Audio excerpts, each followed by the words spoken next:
So I've really grown to deeply love the geography of this place, of Casper, of Wyoming, because there's wide open spaces here. There's no doubt that there's a sense of wandering that comes with this work, a sense of perhaps wandering in the desert.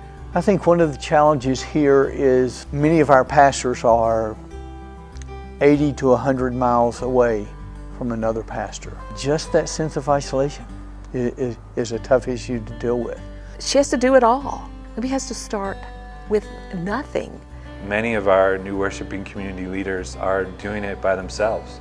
They're literally the pioneer. You can put your head down and start working and just go for it, and you forget to look up and see where God's at work. And the gift of the coach is pointing that out and saying, look, did you recognize this? Did you see this? Do you see how well this is going? You don't want to tell people what to do. You really want to empower and equip them to prayerfully engage and search out what's happening in their own context, in their own environment. But it was a particularly kind of discouraging time. My board was kind of beginning to get a little bit antsy. So BJ was just able to speak honestly about the things that he saw that were going well, and to speak honestly about the things that he saw that might be challenges for our community. And that is the gift of coaching. When both the coach and the coachees are listening well to the Spirit, then ultimately it's going to be God's voice that's heard. There has been a pretty major turnover that's happened with our leadership team in the past couple months. What are you doing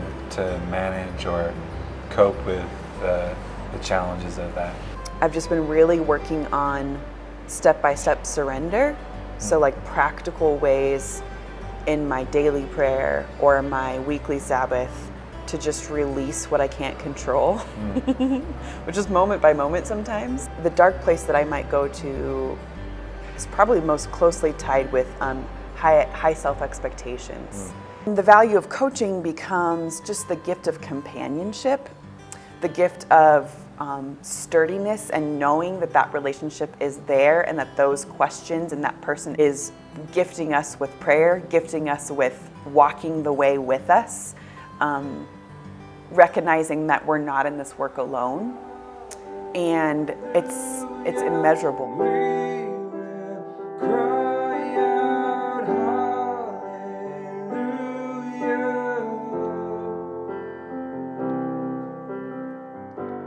Libby and Jeremy are great at here in Casper is just they naturally build relationships and community. They just opened their house to hospitality, and that's when they realized that there was a great hunger in Casper for the gospel, especially among the young professionals. That's who they are, and that's who they met. There's that sense that we're this wide open space that's ready for the winds of God's Spirit to bring that new life. God, the gift of your hospitality and inclusion is so wide and deep. May the table be the kind of community that welcomes, includes, and gives away the bread of life. Coaching sessions, they're not always profound aha moments. I think coaching is just companionship. Someone that you know is praying for you, someone that you know has gone through that and hopefully come out on the other side with a sustainable community.